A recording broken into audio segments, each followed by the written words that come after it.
Assalamualaikum warahmatullahi wabarakatuh.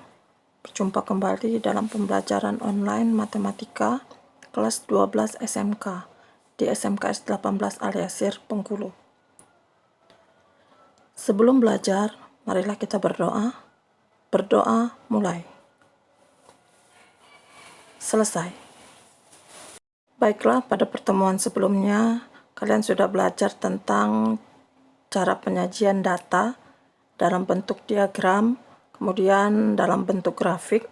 Nah, untuk pertemuan kali ini kita juga akan belajar tentang cara penyajian data, tetapi di sini yang kita bahas adalah penyajian data dalam berbentuk tabel, ya, tabel distribusi frekuensi. Nah, sebelum kita membahas atau mempelajari tentang tabel distribusi frekuensi, nah, kalian belajar dulu apa itu atau macam-macam data.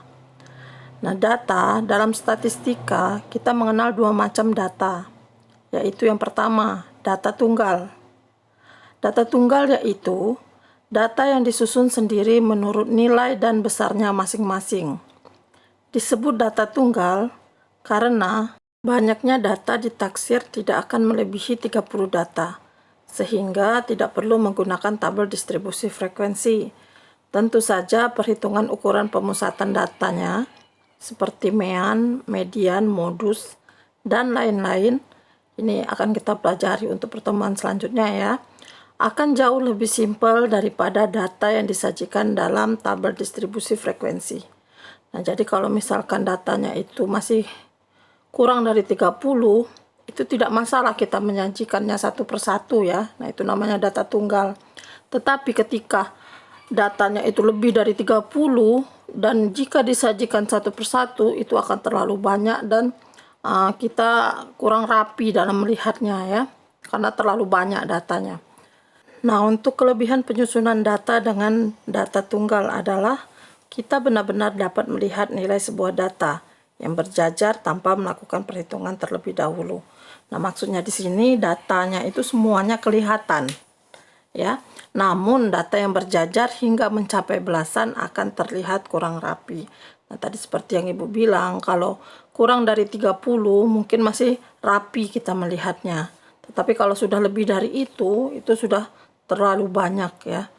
Nah, untuk contoh data tunggal sendiri bisa kalian lihat. Data ukuran sepatu 21 siswa kelas 12 SMKS 18 Al-Yasir. Nah, ini contoh saja ya. Nah, jadi itu adalah data ukuran sepatu 21 siswa SMKS 18 Al-Yasir. Nah, bisa kalian lihat di situ ukuran-ukurannya. Jadi semua datanya kelihatan. Jadi penyajian datanya itu masih sedikit. Jadi masih kurang dari 30 dan masih rapi ketika kita melihat data tersebut ya. Tetapi lain halnya ketika data tersebut sudah lebih dari 30. Nah, seperti itu. Kemudian data kelompok, yaitu data yang jumlahnya di atas 30 buah sehingga memerlukan penyajian data dalam tabel distribusi frekuensi, di mana data-data tersebut akan dikelompokkan dalam beberapa kelas dan setiap kelas mempunyai interval nilai tertentu. Karena berada di dalam tabel, otomatis perhitungan ukuran pemusatan datanya tidak akan sesimpel yang kita bayangkan, karena tidak kelihatan semua ya. Namun, kerapian dalam penyajian datanya menjadi kelebihan utamanya. Nah, hanya saja karena per kelas hanya menampilkan interval kelas, kita tidak dapat melihat data-data yang berada di dalam kelas tersebut. Nah, ini yang seperti Ibu jelaskan tadi ya. Kalau data tunggal itu semua datanya kelihatan. Nah, tetapi untuk data kelompok yang kelihatan itu hanya interval kelasnya saja. Nanti bisa kalian lihat ya. Jadi tidak semua data terlihat, hanya yang data ini sampai ini ada berapa buah. Nah, seperti itu. Sekarang kita langsung ke contoh soal ya. Buatlah tabel distribusi frekuensi atau data kelompok ya dari data berikut. Nah, coba kalian lihat datanya itu. Kalau dihitung itu dari kiri ke kanan paling atas ada 10. Dan di bawahnya itu ada 4 baris, artinya semua datanya itu ada 40 data ya. Jadi kalau seperti soal itu adalah penyajian dalam bentuk data tunggal, semua data terlihat, tetapi terlalu banyak ya, terlalu banyak dalam penyajiannya kalau untuk penyajian data tunggal, karena itu sudah lebih dari 30 data. Nah, jadi dari data-data tersebut, bagaimana kita mengelompokkannya dalam bentuk tabel distribusi frekuensi. Nah, untuk mengelompokkannya atau membuat tabel distribusi frekuensi dari data-data tersebut, nah berikut langkah-langkahnya. Langkah pertama, tentukan nilai N atau banyak data. Ya, kita hitung semua datanya itu jumlahnya ada berapa.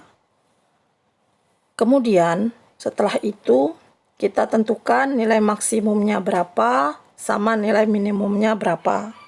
Itu langkah kedua ya. Setelah itu, kita tentukan nilai jangkauan. Jangkauan ini diperoleh dari nilai maksimum dikurang nilai minimum. Selanjutnya, untuk langkah keempat, kita diminta menentukan banyak kelas atau K. Nah, banyak kelas di sini atau K, rumusnya 1 ditambah 3,3 kali log N. Nah, mencari nilai log N, tentunya kita menggunakan bantuan kalkulator. Nah, setelah dapat nilai K, barulah terakhir kita menentukan panjang kelas atau I atau interval. Ya, dengan rumus jangkauan dibagi banyak kelas. Jadi harus mencari jangkauan dan banyak kelas dulu, baru kita bisa mencari interval atau I. Ya. Sekarang kita langsung saja penerapannya ke dalam contoh soal. Coba kalian lihat yang data-data tadi itu bisa dilihat ya. Yang pertama, tentukan banyak data atau nilai N. Nah, kita hitung semua datanya itu tadi ya. Itu ternyata ada 40 data ya. Jumlahkan semuanya datanya itu, banyaknya ada berapa sih datanya? Ada 40 data. Kemudian langkah kedua, dari sekian banyak data tersebut, kalian lihat yang mana nilai paling besar, yang mana data nilainya yang paling kecil. Nah, setelah kita melihat data-data tersebut, ternyata nilai yang paling besar atau nilai maksimumnya adalah 80. Dan nilai yang paling kecil atau nilai minimumnya adalah 40. Jadi sudah kita dapat nilai maksimumnya 80, nilai minimumnya 40. Setelah itu, setelah mendapat nilai maksimum dan nilai minimum, kita tentukan jangkauan. Jangkauan sama dengan nilai maksimum dikurang nilai minimum. Artinya 80 dikurang 40 sama dengan 40. Nah, jadi kita sudah dapat nilai jangkauannya itu adalah 40. Untuk langkah selanjutnya, menentukan banyak kelas dengan rumus 1 ditambah 3,3 log N. N-nya tadi 40 ya. Itu langkah pertama, itu tekan tadi menentukan N ya. Jadi kita masukkan saja sama dengan 1 ditambah 3,3 log 40. Kemudian sama dengan 1 ditambah 3,3. Nah, kita cari menggunakan kalkulator. Mencari nilai log 40 itu berapa. Nah, ternyata kita dapatkan nilainya 1,602 sekian-sekian. Kita ambil 2 angka saja di belakang koma ya. Jadi ibu ulangi, log 40-nya kita cari menggunakan kalkulator dan hasilnya itu didapat 1,60. Kita ambil 2 angka belakang koma. Setelah diperoleh log 40-nya 1,60, kalian kalikan dengan angka yang di depannya. Kalian kalikan 3,3 sehingga didapatlah 3,3 dikali 1,60. Didapatlah hasilnya 5,28. Nah, setelah itu kalian tambahkan dengan 1 di depannya sehingga menjadi 6,28. Nah, 6,28 ini kita bulatkan ke atas ya. Jadi membulatkannya ke atas.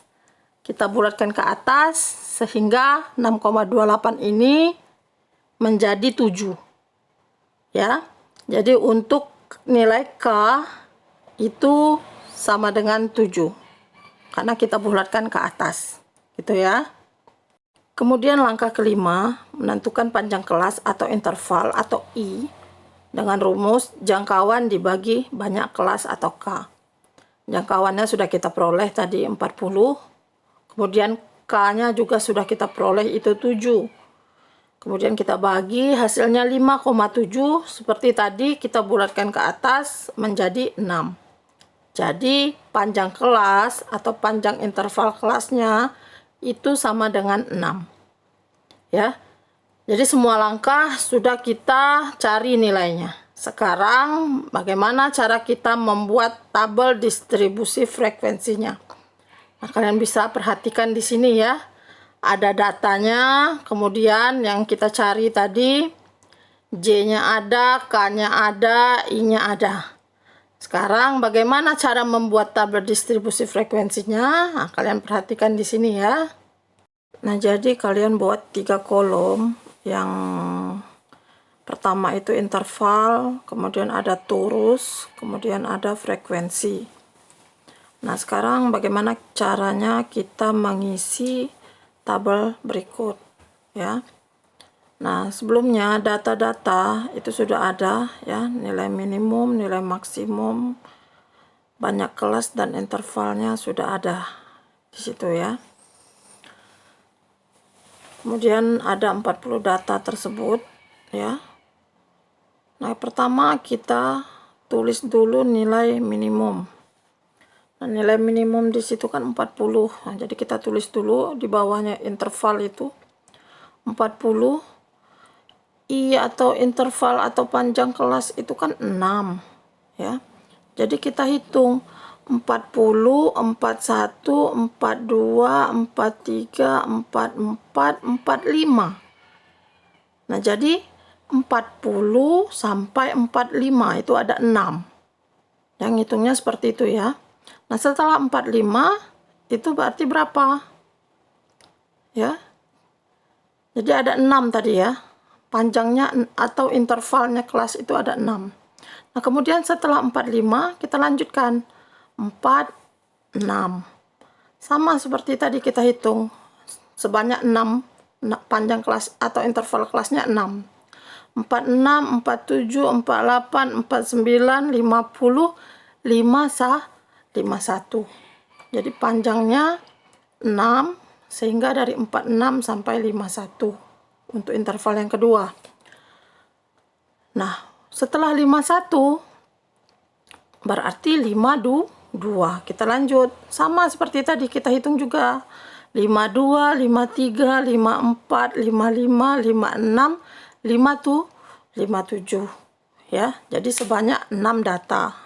Berarti 52 sampai 57.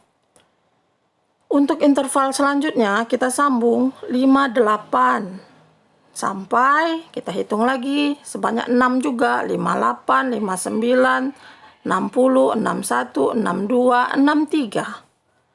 Ya, jadi 58 sampai 63.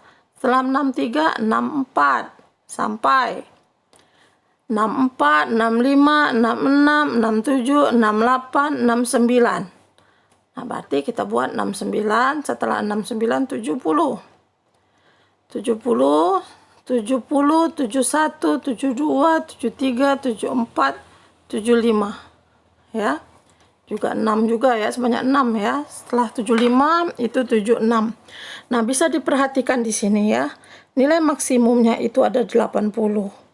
Nah, jadi kita hanya sampai nilai maksimumnya saja. Ya, jadi kita hitung 76, 77, 78, 79, 80, 81. Nah, tidak masalah kalau nilai yang terakhir ini melebihi batas nilai maksimumnya, tidak masalah. asal panjang kelas atau interval kelasnya atau panjang kelasnya tadi tetap 6. Jadi semuanya sama, dari interval atas ke bawah itu sama. Nah sekarang kita hitung turus. Nah menghitung turus, kita ambil datanya satu-satu. Lihat yang data banyak itu 58. Nah 58 berada di mana? Oh, berada di sana. Selanjutnya 57. 57 berada di mana? Nah, berada di sana ya. Jadi kalian checklist satu-satu. Kemudian 50 oh berada di interval 46 sampai 51. Kemudian 56 berada di interval 52 sampai 57. Jadi kalian buat garisnya satu-satu ya, kalian hitung satu-satu ya. Kemudian 59 itu berada di interval 58 sampai 63. 43 itu berada di interval 40 sampai 45. 52 berada interval 52 sampai 57. 55 berada pada interval 52 sampai 57. 49 berada pada interval 46 sampai 51. 45 berada pada interval 40 sampai 45. 45 lagi berada pada interval 40 sampai 45. 49 berada pada interval 46 sampai 51.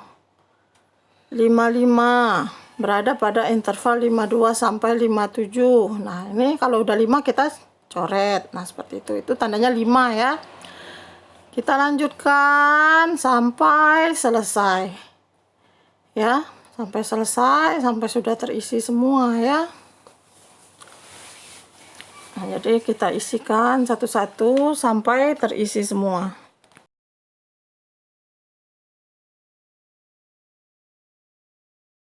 Nah, sampai data terakhir 65 itu ada di interval 64 sampai 69.